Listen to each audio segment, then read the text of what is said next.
dararun yuzalu wa 'adatun qad hukimat wa kadzal masyaqqatu tajlibu at-taysira wasyakku la tarfa'u bihi mutayaqqanan wal qasda akhlis in aradta ujura.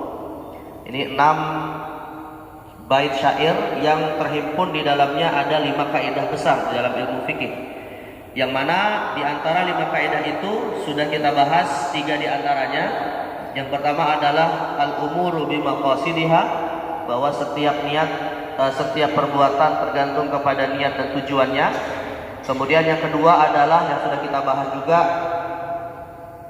al-yaqinu la yazulu bisyakki, bahwa suatu keyakinan tidak bisa dirubah dengan keraguan. Dan yang ketiga, al-masyaqqatu tajlibut taysir, kesulitan dapat mendatangkan kemudahan. Dan hari ini kita akan melanjutkan kaidah yang keempat, yaitu la darara wa la dirara, atau dalam lafaz yang lain disebut dengan ad-dararu yuzal, bahwa suatu hal yang bisa menimbulkan bahaya itu harus dihilangkan. Dan masih tersisa ada kaidah yang kelima, insyaallah kita akan bahas pada kesempatan yang lain, al-'adatu muhakkamah, bahwa tradisi bisa menjadi salah satu sumber hukum.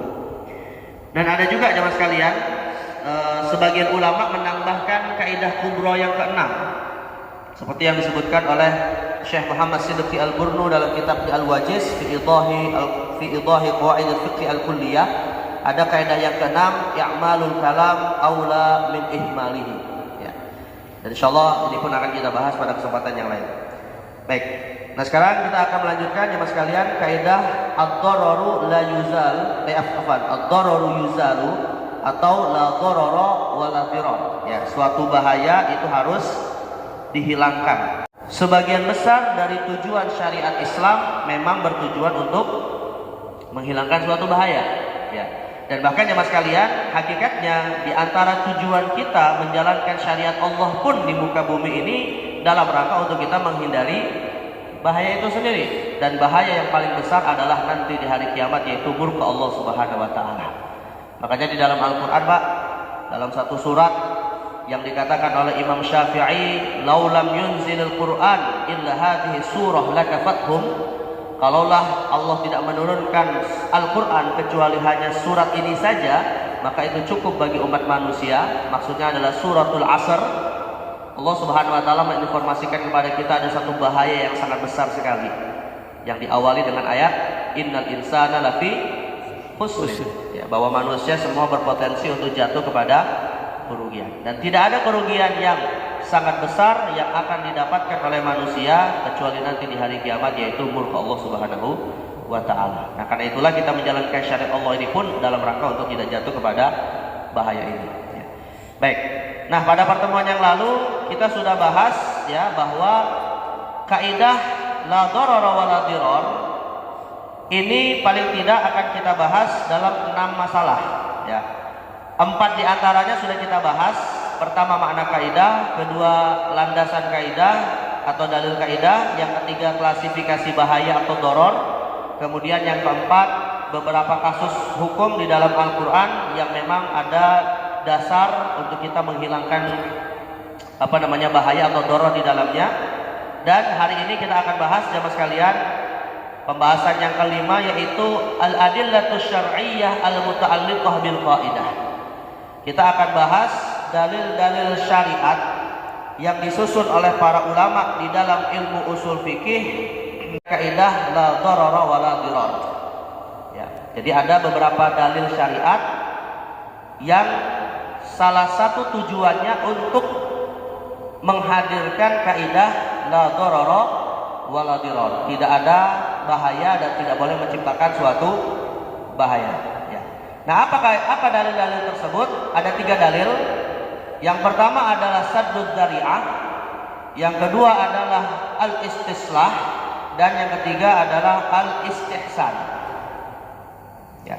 Tapi sebelum saya masuk, Pak, kepada pembahasan dalil-dalil ini, saya sedikit ingin menjelaskan, ya, bahwa di dalam hukum Islam itu sebenarnya dalil-dalil syariat Islam itu cukup banyak, ya. Dan kita tidak boleh, Pak, hanya membatasi dalil itu adalah Al-Quran dan Sunnah. Karena itu menyimpang dari kesepakatan para ulama. Betul bahwa Al-Quran dan Sunnah itu merupakan dalil yang paling utama, tapi bukan hanya dua itu saja, gitu ya. Karena para ulama kemudian menetapkan sejumlah dalil syariat yang menjadi dasar hukum Islam, yang mana dalil-dalil syariat tersebut bisa kita bedakan menjadi dua dari sisi klasifikasinya, seperti yang disampaikan oleh Syekh Mustafa Dib Al-Bugha dalam kitabnya Al-Adillatu Al-Mukhtalaf Fiha Al-Adillatul Mukhtalaf Fiha wa Atharuha fil Fiqh Islami. Jadi dalil syariat itu Pak dibedakan oleh para ulama menjadi dua, ya. Yang pertama adalah al-adillatul asliyah atau al-adillatul asasiyah, dalil-dalil yang pokok, ya. Kemudian yang kedua adalah al-adillatut tabaiyah, dalil-dalil yang sekunder, ya, yang biasanya digunakan kalau dalil pokoknya sudah tidak bisa lagi dipakai, ya. Atau tidak ditemukan, lebih tepatnya bukan tidak dipakai, ya, tapi tidak ditemukan secara langsung hukumnya. Nah, kalau dalil-dalil yang pokok, maka para ulama usul fikih menetapkan ada 4 dalil yang itu termasuk dalil pokok. Kedua adalah sunnah, ketiga ijma, dan yang keempat qiyas. Nah, ini keempat dalil ini disebut dalil pokok, ya. Nah, sedangkan dalil-dalil yang bersifat sekunder yang tidak pokok, dalam arti tidak boleh digunakan sebelum mencarinya dalil-dalil yang pokok terlebih dahulu, ini ada banyak sebenarnya. Tapi yang populer di dalam kitab usul fikih ada 7. Ya, yang populer ada 7. Yang mana 3 diantaranya berdasarkan riwayat dan sisanya berdasarkan ijtihad akal. Yang berdasarkan riwayat, yang pertama adalah syar'u man qablana, syariat umat terdahulu. Yang kedua adalah mazhab sahabat atau pendapat-pendapat para sahabat Nabi Shallallahu Alaihi Wasallam. Yang ketiga adalah al-urfu, tradisi. Yang keempat al-istislah. Yang kelima saddud dzari'ah.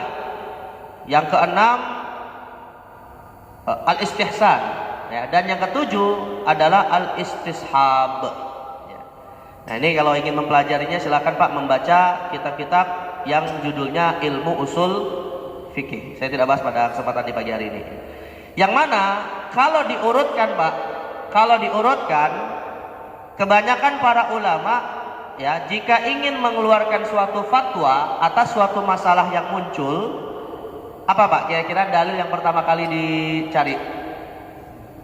Hah? Bukan Al-Quran Pak. Pertama kali kalau para ulama ingin memfatwakan suatu masalah terkait dengan masalah hukumnya apa, yang akan mereka cari terlebih dahulu adalah dalil ijma.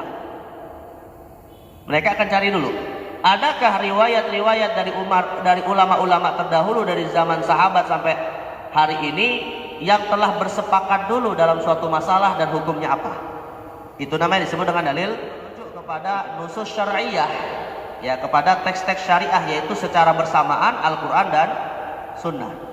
Mereka tidak mendahulukan Al-Quran daripada Sunnah Pak, tapi mereka memposisikan Al-Quran dan Sunnah itu sejajar. Kenapa? Karena antara Al-Quran dan Sunnah ini saling menafsirkan, sebab dua-duanya adalah wahyu Allah Subhanahu wa Ta'ala, ya. Karena Allah Subhanahu wa Ta'ala berfirman dalam Al-Quran, wa ma yantiqu 'anil hawa in huwa illa wahyu yuha, bahwa Nabi Muhammad itu berbicara bukan dengan nafsu tetapi dengan wahyu. Dan wahyu yang diberikan kepada Nabi ada 2, Al-Quran dan Sunnah, ya. Al-Quran dan Sunnah, karena Nabi SAW bersabda dalam suatu hadis riwayat Abu Daud, inni utitul kitaba wa mithlahu, aku diberikan oleh Allah Al-Quran dan yang semisal dengan Al-Quran, yaitu Sunnah beliau. Makanya para ulama ketika mencari tahu atas suatu masalah hukumnya apa, mereka memposisikan Al-Quran dan Sunnah ini sejajar, ya. Kenapa? Karena kedua sumber hukum ini saling menafsirkan. Ya, mana yang umum akan dikhususkan oleh yang lain, mana yang mutlak akan dibatasi oleh yang lain, mana yang bersifat global akan dirinci oleh yang lain. Ya, contohnya misalnya Pak, misalnya sederhananya aja ya, para ulama misalnya mencari tahu tentang tata cara sholat, apakah hanya bisa dengan Al-Quran saja? Nggak bisa. Mereka juga akan membaca sunnah, ya. Di Al-Quran ditemukan aqimus shalah warka'u wasjudu, rukuklah dan sujudlah. Tapi nggak ada secara detail dari takbir sampai salam, ditemukan secara rinci di dalam sunnah Nabi SAW. Maka setelah ijma dilewati, baru Al-Quran dan sunnah dalam posisi yang sama. Nah, kalau Al-Quran dan Sunnah kemudian tidak ditemukan hukumnya secara langsung dan eksplisit, barulah mereka merujuk kepada dalil berikutnya yang namanya qiyas. Ya, namanya qiyas. Misalnya di dalam Al-Quran dan Sunnah, Pak, nggak ditemukan apa hukum ganja. Ya, apa hukum ganja, apa hukum narkoba, apa hukum mengkonsumsinya. Nah, akhirnya ditemukan di dalam Al-Quran Allah mengharamkan khamar. Dan ketika Allah mengharamkan khamar, rupanya ada benda-benda lain yang dia jika dikonsumsi mirip seperti Terima kasih sahabat Pak Vipa telah menonton video kali ini. Salam bahagia dari kami semua. Assalamualaikum warahmatullahi wabarakatuh.